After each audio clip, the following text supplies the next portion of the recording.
नमस्कार, रीवा दर्शन में आपका स्वागत है। मैं हूं उपेंद्र द्विवेदी। आइए जानते हैं क्या है आज की प्रमुख खबरें। रीवा में डॉक्टर सिंघल के संपर्क में आने से कोरोना पॉजिटिव आए दोनों मरीजों को संजय गांधी अस्पताल में किया गया आइसोलेटेड। कोरोना का भय, प्रशासनिक अमले पर भारी, देखी जा रही व्यवस्थाओं की कमी, गेहूं खरीदी केंद्रों का हाल बेहाल, नहीं हो रहा शासन के नियमों का पालन और तत्कालीन रीवा के कुल सचिव राकेश कुमार चौहान को किया गया निलंबित। इन खबरों को आगे हम विस्तार से देखते हैं।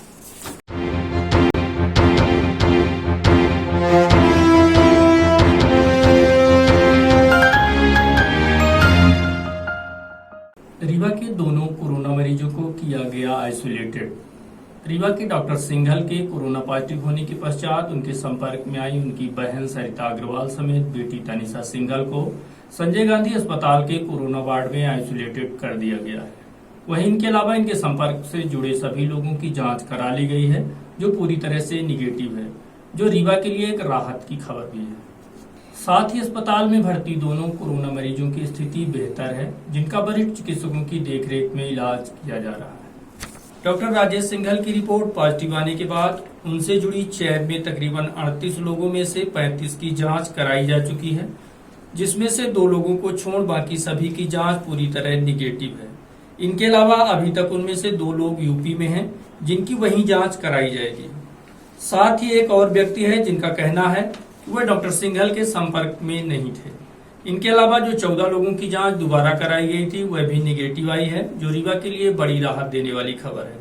कोरोना मरीजों समेत कराई गई जांच के संबंध में मेडिसिन विभाग के चिकित्सक डॉक्टर राकेश पटेल से बात की गई तो उन्होंने इस संबंध में विस्तार से जानकारी दी। सर, डॉक्टर राजेश सिंघल का एक टेस्ट पॉजिटिव आया था और बाकी तो उनके खैर रिपोर्ट निगेटिव है, पर उनके 2 जो कांटेक्ट थे, जो प्राइमरी कांटेक्ट थे उनके, वो पॉजिटिव आए हैं। बाकी उनके सारे प्राइमरी कांटेक्ट जो 36 थे उन सबकी ट्रेसिंग हो गई, सबके टेस्ट हो गए हैं। बाकी सभी के टेस्ट निगेटिव हैं फर्स्ट टेस्ट, और उनका दूसरा टेस्ट 10 दिन बाद होने वाला है जिनके निगेटिव आए हैं।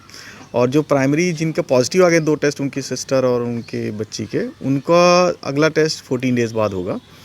उन 2 लोगों को हॉस्पिटल में अपने यहाँ संजय गांधी में रखा गया है। वो स्वस्थ हैं पूरी तरह से, उन्हें किसी तरह की तकलीफ़ नहीं है, उन्हें कोई भी सिम्टम्स नहीं है, उन्हें कोई माइल्ड सिम्टम्स भी नहीं है, वो अच्छे हैं। और उनके जो सेकेंडरी कॉन्टैक्ट्स हैं उनकी ट्रेसिंग भी हो गई है, तो वो सबको होम क्वारंटाइन कर दिया गया है। और जहाँ तक अभी तक किसी भी कॉन्टैक्ट्स को, प्राइमरी या सेकेंडरी, किसी को भी कोई सिम्टम्स नहीं है, तो हम उम्मीद करते हैं कि जल्दी ही सभी की रिकवरी हो जाएगी। वैसे मतलब ऐसे केसेस में 80 to 90% केसेस में बहुत ही ईजिली रिकवरी हो जाती है, कहीं कोई कॉम्प्लिकेशन नहीं होते हैं। तो हम उम्मीद कर रहे हैं कि जल्दी हम लोग इस प्रॉब्लम से भी निजात पाएंगे। रीवा फिर से हो सकता है आफ्टर 14 डेज़ या 21 डेज़ ग्रीन जोन में आ जाएगा। हम ऐसी उम्मीद कर रहे हैं। उनको जानकारी मिली है जी, पैनिक में है एक मतलब क्या है कि एक थोड़ा सा लोग, मतलब ये प्रॉब्लम ये ज़रूर है कि इन्फेक्टिव तो है, एक दूसरे से फैल रही है, लेकिन इतना पैनिक होने की ज़रूरत नहीं है। सबसे अच्छी बात क्या इस वायरस में है कि 80 to 85% पेशेंट्स को कुछ भी नहीं होता, इवन कई को तो पता ही नहीं चलता, मतलब कि आपको कुछ है भी। तो इसलिए ऐसा है कि आपको बिल्कुल घबराने की ज़रूरत नहीं है। जो पेशेंट पहले से किसी बीमारी से ग्रसित हैं, जैसे उनको डायबिटीज़ है, हार्ट में कुछ प्रॉब्लम है, किडनी में प्रॉब्लम है, लीवर में प्रॉब्लम है, उनको ज़रूर थोड़ा सा दिक्कत होने के चांस रहते हैं। और उसमें भी 3% 4% केसेस को ही आईसीयू एडमिशन की ज़रूरत पड़ती है, और 1 से 2% पेशेंट को ही इन्वेजिव वेंटिलेटर पे सपोर्ट पे देना पड़ सकता है। तो ऐसे लोगों की संख्या बहुत ही कम है, और वो भी मतलब तब है जब मतलब हम ऐसा प्रिकॉशन नहीं रखें। तो मुझे लगता है लोगों को पैनिक होने की बिल्कुल ज़रूरत नहीं है, क्योंकि वायरस में अच्छी बात यह है कि वायरस कहीं से उड़ के नहीं आ सकता। आप जब तक उसके पास नहीं जाओगे वायरस के पास, वायरस अपने आप नहीं आएगा। So you have to be in home. अगर आप अपने घर में रह रहे हैं, आप किसी से कांटेक्ट नहीं कर रहे हैं, नेसेसरी आप तफरी नहीं करने जाते हैं, है ना, कम से कम चीज़ें खरीदने मार्केट निकलते हैं, बहुत ही आवश्यक चीज़ों के लिए ही आप आउटिंग करते हैं, तो मुझे नहीं लगता कि जल्दी आपको परेशान होने की ज़रूरत है। और निश्चित तौर पर आप जल्दी रीवा को बेहतर फिर से मुझे लगता है ग्रीन जोन में हम आ जाएंगे, तो आप ज़्यादा परेशान होने की लोगों को ज़रूरत नहीं है। हाँ, थोड़ा प्रिकॉशन ज़रूर रखना है, क्योंकि 2 केस पॉजिटिव आ गए हैं, लेकिन ये भी हमें पता चूँकि वो कांटेक्ट के ही थे, तो वही पॉजिटिव हैं। अदर कोई, आप ये भी देख लीजिए कि जो कांटेक्ट नहीं है वैसे कोई पॉजिटिव नहीं है। तो ये बात तो तय हो गई है कि वायरस अपने आप नहीं आएगा। अगर आप अपनी 4 दीवारी के अंदर हैं तो वायरस आपके अंदर तो बिल्कुल ही नहीं आ सकता। सो अगर हर आदमी ऐसा रहेगा तो मुझे नहीं लगता कि वायरस फैलेगा। और ख़रीदारी करते समय खास करके सब्जी के ठेलों में, जो किराना में, खरीदारी करते समय बहुत सचेत रहिए, बहुत ही ज़रूरत की सामान खरीदिए। लग्जरी आइटम खरीदने की अभी ज़रूरत नहीं है।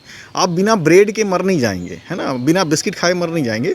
आप रोटी सब्जी दाल चावल ऐसी चीज़ें खरीदिए जिनसे आपको सर्वाइवल आपका चलता रहे, दैट्स ऑल। अभी आप न्यूट्रिशनल वैल्यू के बारे में नहीं सोचिए कि सेरेलैक खाना आपके लिए बहुत ज़रूरी नहीं है, बॉर्नवीटा पीना और ये सब पीना, अभी कैडबरी खाना ज़रूरी नहीं है। आपके लिए रोटी सब्जी दाल चावल इस प्राइमरी नीड है, वो आवश्यक है, उतना आप इकट्ठा कर लें। एक बार जब जाएँ किराना खरीदने तो आप कोशिश करें कि 1 महीने के लिए आप राशन खरीद लें, दैट्स ऑल। तो हमें मुझे लगता है इस तरह से हम ज़्यादा अपने आप को सेव कर पाएंगे। और पैनिक होने की तो कोई ज़रूरत ही नहीं है। मैंने बताया कि वायरस में ऐसा कोई मॉर्टेलिटी नहीं है बहुत ज़्यादा। और बाकी हम लोग बाकी जो स्टाफ है, सारा स्टाफ ड्यूटी पे है, कोई दिक्कत नहीं है, सभी लोग अच्छे से ड्यूटी कर रहे हैं, किसी कोई कंप्लेन नहीं है। जो थोड़ी मोटे इशू आ रहे हैं हम एडमिशन के साथ मिल करके उसको सॉल्व कर रहे हैं। कोरोना का भय प्रशासनिक अमले पर भारी। आज हम आपको इस महामारी के दौर में प्रशासनिक व्यवस्थाओं को लेकर की जा रही व्यवस्थाओं समेत लापरवाही के संबंध में बताने वाले हैं। जो सबसे पहले हम आपको बता दें कि इस समय प्रशासनिक अधिकारी स्वयं पूरी तरह से कोरोना के भय से भयभीत होकर अंडरग्राउंड हो चुके हैं। ऐसी स्थिति में जहां ग्राउंड में काम करने में कमी देखी जा रही है, वहीं कई समस्याएं आ रही हैं। जगह जगह कई अव्यवस्थाएं देखी जा रही हैं। दूसरी सबसे बड़ी बात, सही जानकारी व आंकड़ों को भी लेकर असमंजस की स्थिति निर्मित है। प्रत्येक दिन कोरोना संक्रमण से जुड़े घटनाक्रम में क्या क्या गतिविधियां निर्मित होती हैं, इनमें भी सबके अपने अपने अलग अलग मत देखे जा रहे हैं। ऐसी स्थिति में कहीं न कहीं प्रशासनिक व्यवस्था में कमियां देखी जा रही हैं। खास करके जो लोग बाहर से आने जाने वाले हैं, उनमें भी कई तरह की समस्याएं देखी जा रही हैं। बुधवार को जब हमारी टीम इस बात का जायजा लेने रीवा जीडीसी कॉलेज कैंपस में रखे गए यूपी बिहार सहित अन्य जगह के लोगों से बात की, तो यहाँ रहने वाले लोगों ने कई गंभीर आरोप लगाए, जिनमें कई लोगों का कहना है कि इन लोगों की अभी तक कोई जांच ही नहीं कराई गई। इसके अलावा खाने पीने सहित अन्य समस्याएं सामने आई। हम आपको सीधे उन्हीं लोगों से रूबरू करा रहे हैं जिन लोगों ने कई सवाल उठाए हैं। हम लोग का पानी पिला रहे, बाथरूम वाला टंकी से हम लोग का पानी पिला रहे, उसी में बोला कि पानी पी, उसी में रहना है, उसी में खाना पीना सब कुछ। मतलब उसी वहीं पे लेटरिन करने जाते हो और उसी से पानी पी रहे हो? उसी पानी से हाथ धो, उसी पानी से सब कुछ करो, लेटरिन करो और जो कुछ करना है उसी पानी से करना है। लेटरिन के पानी से सब कुछ करना है। यहाँ पर बाहर भी नहीं जाने दे रहा है। 50 आदमी का खाना है, 50 आदमी 3 हो गए। 3 दिन खाना पीना मिल रहा है? नहीं, खाना बराबर कभी मिलता है, कभी नहीं मिलता है। खाया। टेस्ट वगैरह हुआ तुम लोगों का? नहीं, अभी मेडिकल भी नहीं, मेडिकल नहीं हुआ तुम लोगों का? होगा कि नहीं होगा, नहीं होगा, नहीं मेडिकल नहीं हुआ है? अभी तक मेडिकल नहीं हुआ। एक थाली में 5-6 आदमी खाता है। एक थाली में 5-6 आदमी। एक थाली में 5-6 आदमी? वहाँ पे बताए, बोले नहीं जो सरकार व्यवस्था दे ही नहीं, हम लोग कहाँ से दें, बोल रहे हैं। अच्छा, ऐसा बोल रहे हैं? पुलिस वाले मार रहे हैं? हाँ, बोला ज्यादा गर्मी है तो चर्बी उतार देंगे तुम लोग का। निकलने नहीं दे रहे हैं। अच्छा, ऐसा है। हम लोग सर ये खाने को दीजिए, खाने को अच्छा व्यवस्था कीजिए, नहीं तो हम लोग छोड़ दीजिए। और क्या नहीं, हम लोग कैसे भी करके जाएंगे, कुछ भी वहाँ अपने गाँव जाकर हम लोग अपने जांच करा लेंगे, वहीं पर रहेंगे। 14 दिन रख रहे हैं उधर में, बाहर में हम लोग गाँव का आदमी गया है, उधर रह रहा है, हम लोग अभी कितने दिन हो गए तुम लोग यहाँ? 3 दिन हो गया इधर। 3 दिन में कोई जांच नहीं है? अपने आप से बोलते भी तो नहीं हुआ। सब सिकंदराबाद से हो आप लोग? बिहार जाने का है, बक्सर जिला जाने का है। गेहूं खरीदी केंद्रों का हाल बेहाल, अन्नदाता परेशान। प्रदेश सरकार किसानों को हर संभव मदद किए जाने की दिशा में लगातार प्रयासरत है। बावजूद इसके खरीदी केंद्रों में कई जगह बड़ी समस्याएं देखी जा रही हैं, जिसके चलते किसान हलाकान है। रीवा जिले में जगह जगह गेहूं खरीदी केंद्रों पर शासन के नियमों का पालन होता दिखाई नहीं दे रहा है, जिसके चलते अन्नदाता के सामने बड़ी मुसीबतें आ खड़ी हुई हैं। एक तो लॉकडाउन के चलते किसी तरह से किसान बड़ी जद्दोजहद के बाद गेहूं की कटाई और गहाई कर पाया है। ऊपर से लगातार मौसम का मिजाज गड़बड़ होता जा रहा है। बावजूद इसके गेहूं खरीदी केंद्रों पर प्रशासनिक व्यवस्था नगण्य दिखाई दे रही है, जिसके चलते किसान परेशान हैं। खरीदी केंद्रों पर कहीं लाठी डंडे चल रहे हैं तो कहीं ये हाल है। किसान खरीदी केंद्रों में किस तरह खुद को परेशान व असहाय महसूस कर रहे हैं, देखिए हमारी इस रिपोर्ट में। तो यहाँ बहुत खराब है। 10 बजे के आए यार, न यहाँ पानी है न कुछ, धूप महुई के खड़े हैं। स्टेशन 115, 20, 25 किलोमीटर आना जाना पड़ता है, न वाहन सही मिलता है, न होना से न आ पाता है आदमी, न परेशान रहता है, न पानी मिलता, न भोजन मिलता। हमारा नाम खलामत सिंह भोलगढ़। ये अरे सर देखिए, गिट्टी में तौल भरा रहा, दाना बर्बाद हो रहा, पानी भी नहीं है, घाम भी है, ये सारी परेशानियाँ तो हैं। मेरा उमरी का रहने वाला हूँ। किसान ठंडी में पानी लगाता है और ये अन्न जो है तो माटी और मिट्टी में मिल जाता है। सरकार को कोई चीज की परवाह नहीं है कि गोदाम के अंदर रखवा के तोड़वाई करवाए। न यहाँ छाया की व्यवस्था, न पानी की व्यवस्था, कुछ व्यवस्था नहीं है यहाँ। इस बात को लेकर मौके पर पहुंचे किसान नेता सुब्रत मणि त्रिपाठी से भी हमारी बात हुई तो उन्होंने भी किसानों की पीड़ा को बयां करते हुए शासन प्रशासन का ध्यान इस ओर आकृष्ट कराया। आप सोच सकते हैं यहाँ किसान कितनी परेशान है। खुले धूप में किसान आसमान के नीचे खड़े हुए हैं, गर्मी है, यहाँ पानी की कोई व्यवस्था नहीं है। और माननीय कलेक्टर साहब, यहाँ आपने तो दे दिया खरीदी के लिए, लेकिन गोदाम के अंदर खरीदी, जिनका ये गोदाम है वो गोदाम के अंदर खरीदी के लिए उन्होंने अनुमति नहीं दी है। वो कह रहे हैं कि सिर्फ हमें भंडारण के लिए अनुमति दी है। तो हम आपके माध्यम से माननीय जिला प्रशासन से, कलेक्टर साहब से, मुख्यमंत्री जी से मांग करते हैं कि गोदाम के अंदर ही खरीदी करवाई जाए, गोदाम के अंदर ही तौल करवाई जाए और वहीं पे तौल करके रख दिया जाए। एक बार यहाँ बाहर खरीदी होगी, अनाजों की ढेर बनेगी, फिर अंदर रखा जाएगा। मौसम भी खराब है, तो हम जिला प्रशासन से तत्काल कार्रवाई करने की मांग करते हैं कि गोदाम के अंदर खरीदी शुरू करवाई जाए।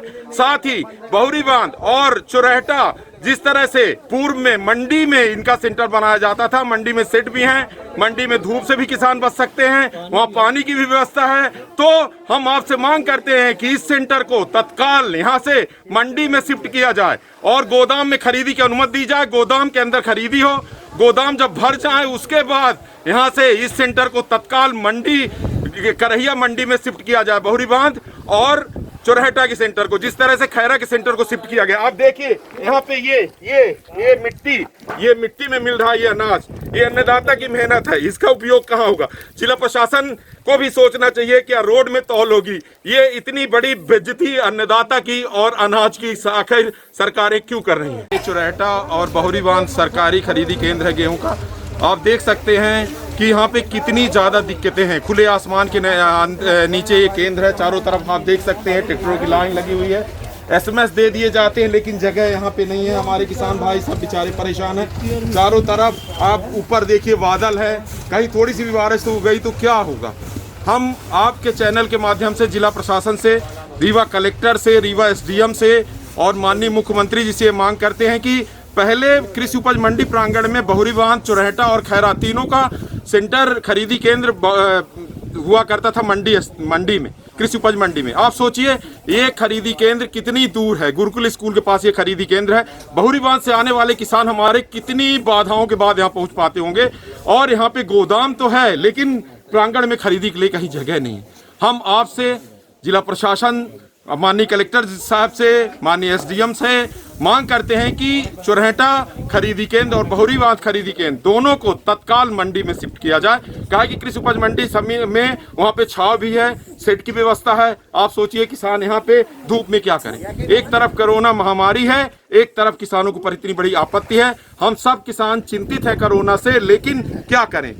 कुल सचिव राकेश कुमार चौहान को किया गया निलंबित। अवधेश प्रताप सिंह विश्वविद्यालय में पदस्थ होने के दौरान तत्कालीन कुल सचिव राकेश चौहान द्वारा शासनादेश एवं विश्वविद्यालय के आदेशों की अवहेलना समेत कई अन्य आरोप लगाए गए थे, जिसके बाद उन्हें मध्य प्रदेश शासन उच्च शिक्षा विभाग द्वारा पदच्युत कर दिया गया है। इस संबंध में विस्तार से जानकारी देते हुए सामाजिक कार्यकर्ता BK माला ने बताया है।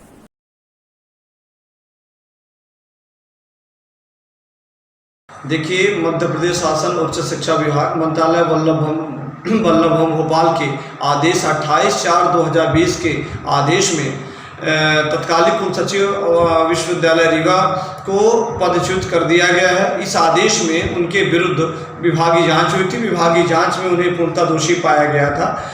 शासन स्तर में इनके विरुद्ध जो गंभीर आरोप लगाए गए थे, गंभीर आरोपों के 8 बिंदुओं में उच्च स्तरीय जांच हुई, जिसमें तत्कालीन कुलपति प्रोफेसर राजमणि मिश्रा जी के द्वारा जो तथ्यात्मक अभिलेख भेजे गए थे।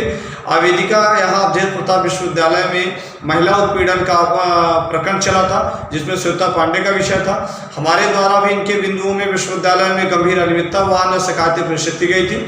साथ में बड़े स्तर में इनकी उच्च स्तरीय जाँच हुई थी और तत्कालीन कुल सचिव निलंबित भी हुए थे। पाणिनि संस्कृत विश्वविद्यालय का भी प्रकरण था। इस प्रकार शासन स्तर पर इनके विरुद्ध 8 बिंदुओं की उच्च स्तरीय जाँच चल रही थी। जांच के उपरांत क्षेत्रीय संचालक उच्च शिक्षा रीवा संभाग रीवा के यहाँ इनकी जांच भी हुई। आरोपों की जांच हुई। आरोपों के जांच में 8 बिंदुओं की जो जांच हुई, जिसमें राकेश कुमार चौहान दोषी पाए गए हैं। 28/4/2020 को मंत्रालय उच्च शिक्षा विभाग के द्वारा जो आदेश जारी हुआ है, अवर सचिव वीरेंद्र सिंह भलावी जी द्वारा जो आदेश जारी किया गया है, उस आदेश में मध्य प्रदेश सिविल सेवा वर्गीकरण नियंत्रण तथा अपील नियम 1966 के नियम 10 एवं 9 के अंतर्गत सेवा से पदच्युत किया गया है, जिसमें वीरेंद्र सिंह भलावी अवर सचिव मध्य प्रदेश शासन के द्वारा आदेश जारी किया गया है। तत्कालीन राकेश कुमार चौहान पर कई गंभीर आरोप थे।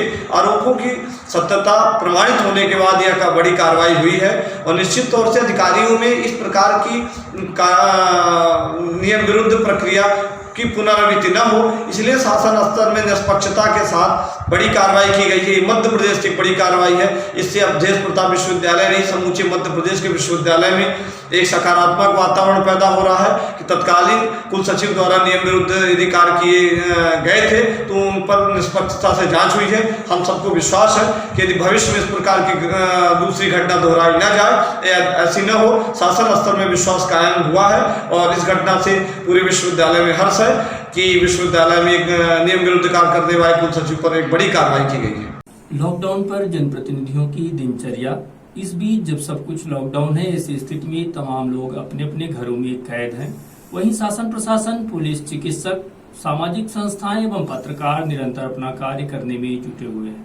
वहीं इस लॉकडाउन में जनप्रतिनिधियों की दिनचर्या कैसी है, कैसे सोशल डिस्टेंसिंग का पालन करते हुए जनप्रतिनिधि अपना काम कर रहे हैं तथा समय बिता रहे हैं, तो आपको इस एपिसोड पर लॉकडाउन पर जनप्रतिनिधियों की दिनचर्या में हम आपको सिमरिया क्षेत्र के भाजपा विधायक केपी त्रिपाठी से रूबरू कराते हैं और इनके द्वारा इस बीच क्षेत्र से लेकर घर तक किए जाने वाले हर वो काम को हम आपके सामने रखने वाले हैं जिसमें विधायक जी की पूरी दिनचर्या शामिल है। अब हम सीधे उन्हीं से आपको रूबरू कराते हैं।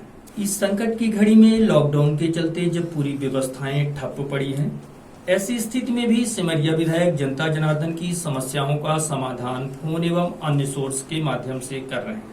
इसके अलावा योग प्राणायाम के पश्चात पुस्तक पढ़ना, फूल पौधों की रखवाली, देखरेख व अपने ही हाथों से पानी देना इनकी आदत में शामिल है। साथ ही विधायक जी की पुस्तकें पढ़ना एवं खाना बनाना इनकी हॉबी है। इस बीच वे अपने घर पर रहकर जहां अपने ही हाथों अच्छे अच्छे लजीज व्यंजन तैयार कर रहे हैं, वहीं इनके बाद इनकी लाइब्रेरी में रखी तमाम अच्छे राइटरों की पुस्तकों को भी पढ़ना और उनके विचारों को आत्मसात करना उनकी इस समय की जीवन शैली में शामिल है।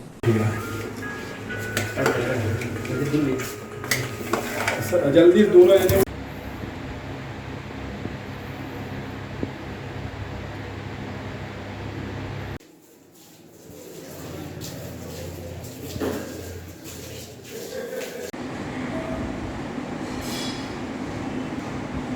इतना ही नहीं, इस बीच इनके द्वारा क्षेत्र की विभिन्न समस्याओं एवं जरूरत पर भी विशेष नजर रखी जा रही है, चाहे वो शासन की कोई योजना हो या फिर इस संकट की घड़ी में जरूरतमंदों की सेवा। इन सब के लिए विधायक जी एवं इनकी पूरी टीम सदैव तत्पर रहती है। इस बीच क्षेत्र के बाहर फंसे लोगों की व्यवस्था के अलावा क्षेत्र की जनता की हर सुख सुविधाओं का भी ध्यान रखा जा रहा है। पुलिस आरक्षक की मौत। कोरोना संक्रमण के दौरान लगातार ड्यूटी करने वाले आरक्षक सुनील मसगुले की अचानक तबीयत खराब होने के चलते अस्पताल में भर्ती कराया गया, जहां उपचार के दौरान आरक्षक ने दम तोड़ दिया।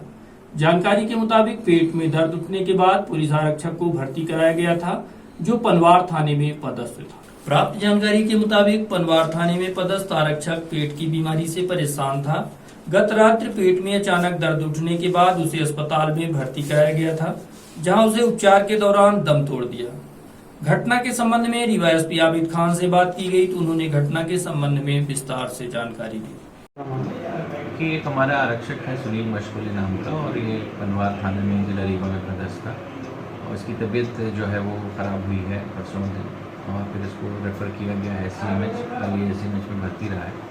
लेट नाइट कॉम्प्लिकेशंस की वजह से उसकी डेथ हुई है। कुछ इंटेस्टाइन से रिलेटेड प्रॉब्लम, हाथों से रिलेटेड कुछ प्रॉब्लम थी उसको, और जो पहले भी एक बार ऑपरेट हो चुकी थी, और वो प्रॉब्लम दोबारा से हुई, और BP वगैरह काफ़ी बढ़ने के कारण से स्टेबलाइज नहीं हो पाया, ऑपरेट नहीं कर पाया और उससे पहले ही उसकी मृत्यु हो गई। सिवनी के का रहने वाला है, उनके परिजन आ गए थे, वो सुबह ही उसको लेके घर चले गए। बिना खाना पानी के ड्यूटी दे रहे हैं सैनिक। संकट की इस घड़ी में जान की बाजी लगाकर सेवा करने वाले ये सैनिक कैसे इतनी धूप में अपनी ड्यूटी दे रहे हैं, यह इनसे बेहतर कौन जानता है। ये कलेक्ट्रेट कार्यालय है जहां दर्जनों की संख्या में सैनिक ड्यूटी कर रहे हैं, लेकिन इन सैनिकों का कहना है कि इस बीच न तो उनको खाने पीने का किसी तरह का कोई इंतजाम है, न इस धूप से बचने का। इतनी कड़ी धूप के बीच ये सैनिक सेवा देने को मजबूर हैं। संकट की इस घड़ी में लगातार ड्यूटी करने वाले एक सैनिक से जब हमने उनको दी जाने वाली सुविधाओं के संबंध में बात की तो सुनिए इनने जो अपनी पीड़ा बताई। दौर चल रहा है, किस तरह की व्यवस्थाएं आप लोगों के लिए है, खाने पीने की, बैठने की, क्या व्यवस्थाएं रखी गई? कुछ भी व्यवस्थाएं नहीं रखी गई है। कितने लोग यहाँ आप लोग ड्यूटी में तैनात? हाँ, हम लोग 5 आदमी गेट में, मेन गेट में रहते हैं, उससे 12 आदमी हैं। 5 आदमी मेन गेट में हैं और 7 आदमी अंदर हैं। ऐसे धूप में आप लोग हाँ, ड्यूटी कर रहे हैं? ऐसे धूप में ही हम लोग खड़े रहते हैं। कोई टेंट या कुछ ऐसी व्यवस्था? खाने पीने की क्या व्यवस्था है? कुछ भी नहीं व्यवस्था है। खाने पीने को नहीं मिलता है? तो कैसे क्या खाते पीते हैं आप लोग? हम लोग अपने हाथ से बनाते हैं, अपने हाथ खाते हैं, बाकी कोई व्यवस्था नहीं? कोई व्यवस्था नहीं। क्या नाम है आपका? मेरा नाम है परमानंद उपाध्याय।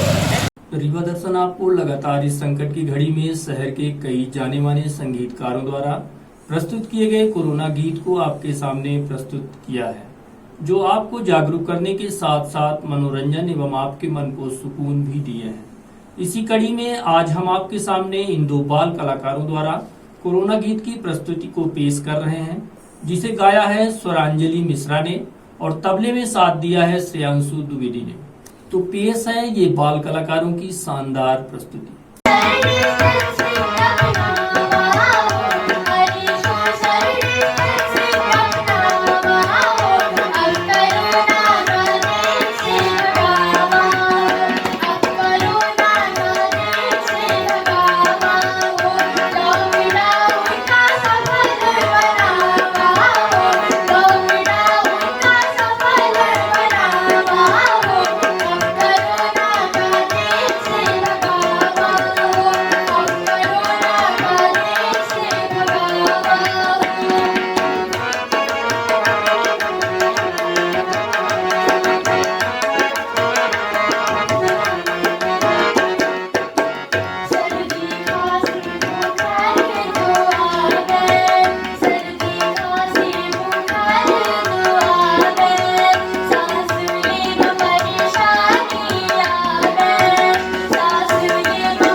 लॉकडाउन की वजह से कितनी मशक्कत के बाद घरों तक पहुंच रहे हैं लोग। 6 लोग सूरत से साइकिल लेकर पहुंचे रीवा। वैश्विक महामारी कोरोना वायरस के चलते दूर दराज प्रदेशों से मेहनत मजदूरी कर अपनी जीविका चलाने वाले लोगों पर सबसे बड़ा मुश्किल का पहाड़ टूटा है। पहले तो लोग लॉकडाउन में महीनों फंसे रहे, उसके बाद जब सारी उम्मीदें टूट चुकी तब कई प्रदेशों से ये श्रमिक निकल पड़े, कोई पैदल तो कोई साइकिल से। तो कई लोग ऐसे भी सब कुछ छोड़ छाड़ के निकले कि अब जो भी होगा देखा जाएगा। आज हम आपको कुछ ऐसे ही लोगों से रूबरू कराने वाले हैं जो सूरत, गुजरात, हैदराबाद, सिकंदराबाद, महाराष्ट्र समेत कई राज्यों से बड़ी मशक्कत के बाद रीवा तक पहुंचे। तमाम मुसीबतों को झेलते हुए रीवा पहुंचे लोगों की जांच पड़ताल करने के बाद इन्हें बसों से इनके गंतव्य तक पहुंचाया जा रहा है। आइए हम आपको सीधे इन्हीं लोगों से रूबरू कराते हैं कि कैसे ये लोग इस संकट की घड़ी में यहाँ तक पहुंचे हैं। वो सूरत से चले तो मतलब बड़ौदा तक साइकिल से आए, फिर वहाँ से पुलिस वाले परेशान कर दिए। फिर जो मतलब 5 किलोमीटर का रास्ता रहता था तो पुलिस वाले घुमा देते थे। फिर 20 किलोमीटर 25 किलोमीटर और रास्ता चलना पड़ता था।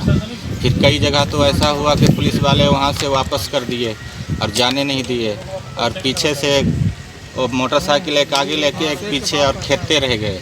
रात भर हम लोग थक गए, फिर भी चलवाते रह गए साइकिल। पुलिस वाले जंगल में पूरे चलवाते रह गए। फिर वहाँ से लादा और बॉर्डर पे वो भी दिया था। जाँच हुआ और फिर बस में बैठा दिया गया। कितने दिन लगे वहाँ से यहाँ तक पहुँचने में? वहाँ से 4 दिन लगा था हुआ आने में। 4 दिन लग गया। 24 तारीख को 4 बजे भोर में चला सूरत से टीम चौकड़ी से, और यहाँ झाबुआ आते आते कितना तारीख को आया? 4 दिन हो गए। 4 दिन में 27 तारीख को आया। यहाँ तक कितने दिन लगे पहुँचने में? यहाँ तक आज 29 तारीख। 2 दिन। हाँ 6 दिन लगे टोटल। 2 दिन लगे। रात को नींद भी पूरी नहीं हो पा रही, सो नहीं पा रहे। पुलिस वाले सर बहुत परेशान कर देते थे। पुलिस वाले तो पूरा ऐसे हम लोग को खेद देते थे ना, ये पूरी रात साइकिल चलाना पड़ता था। दिन में तो चलाते थे, रात में थक जाते थे, फिर भी रात में वो जबरई चलवाते थे साइकिल। 10 बजे तक चलाते थे सर। वहाँ बस्ती में नहीं रुकने देते थे कहीं, और एक आगे हो जाता था एक पीछे, और फिर बोलता था चलो। कहाँ से आ रहे हो? भोपाल से आ रहे हैं मंडीदीप से। भोपाल मंडीदीप से। हाँ। यहाँ पे कहाँ पे ठहरे थे? यहाँ पे पहले तो वहाँ नाके पे पकड़ लिए थे, इधर लाए, चेकअप वोकअप करवाए, फिर अब यहाँ पे ठहरे थे। अब जा रहे हैं। कितने दिन ठहरे थे? जीडीसी में? जीडीसी में नहीं ठहरे। हाँ। अब जा रहे हैं, छोड़ दिए, बोले कुछ नहीं है, नॉर्मल है तो निकल लो, घर चले जाओ, लोकल हो। तो घर भेजने की व्यवस्था नहीं किया प्रशासन ने? नहीं थी वहाँ पर, तो ऐसे जा रहे हैं लोकल में। तो क्या नहीं तो क्या बोला क्या गया वहाँ से आपको? वहाँ यही बोला गया कि अब अगर घर से बुला सकते तो बुला लो और चले जाओ। प्रशासन ने कोई व्यवस्था नहीं की तुम लोगों की जाने? प्रशासन से कोई व्यवस्था नहीं की।